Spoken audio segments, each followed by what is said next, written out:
ጌታን ነው የሚላችሁ። የቡታጀራ አብርሽ የሚባል ልጅ መንገድ ላይ እንኳን ቢያገኝ አሲድ ይደፋሉ።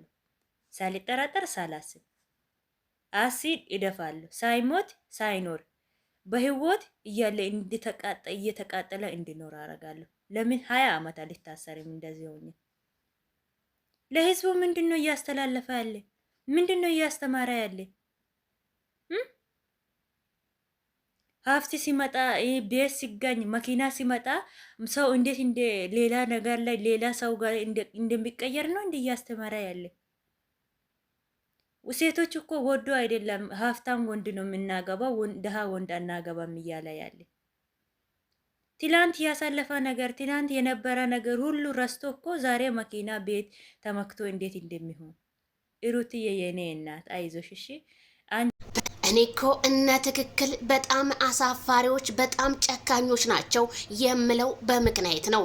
ታዲያ ይች ልጅ የምትለውን ሰማችሁልኝ? አብርሃም ላይ አሲድ ይደፋበትና የቁም ስቃይ ይሰቃይ እያለች በጣም አሳፋሪ መልእክት በቲክቶክ መንደር እያስተላለፈች ትገኛለች። ይች ልጅ ባለችበት እስቴት ጉረሯ ታንቆ ወደ ሀገር ገብታ ልክ እንደንትን መሰቀል አለባት ነው የምለው። ምክንያቱም እንዴት የሰው ልጅ ለእናት ለአባቱ ይቁምላቸው፣ በሚሰራው ስራ ራሱን ይውቀሰው እንጂ እንዴት ለሰው ልጅ ይሄንን ያህል አሲድ ማለት እኮ በጣም በህግ የሚያስቀጣ በጣም የሰው ልጅ ፈጣሪ የፈጠረውን ፍጡር የሚያበላሽ ነው። ይቺ ገገማ መሀይም ግን ምንም የማታቅ ደነዝ እንዳንቺ አይነቱ ነው ኢትዮጵያ ውስጥ ወገኖቻችንን እየጨረሰ ያለው አንቺ ሰገጤ ማለት ነው። እንኳን አብርሃም የሚዲያው መሪ የቲክቶክ መሪ ጀግናው እንኳን እንዳንቺ አይነት አሲድ ሊደፋበት አይደለም አመድም አይደፋበትም፣ አስረግጬ እነግርሻለሁ።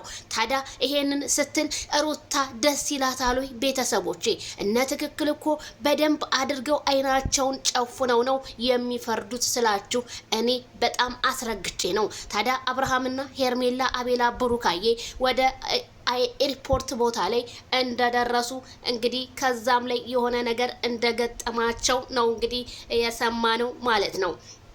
ስለዚህ በጣም አሳፋሪ በጣም ይሄ ቪዲዮ ለሁሉም ይድረስልኝ። ለዚች ለደንቆሮ ለዚች ለመሀይምም ይድረስልኝ። ምክንያቱም አሲድን ስትል እኔ በጣም አፌን ደምደም ነው ያለው። ትናንትና ከትናንትና ወዳ ሩታንም ስትሉ ነበረ።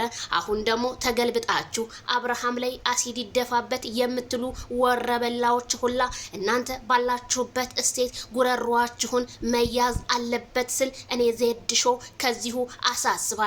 በጣም ከባድ የሆነ መረጃ ነው ይሄ መረጃ።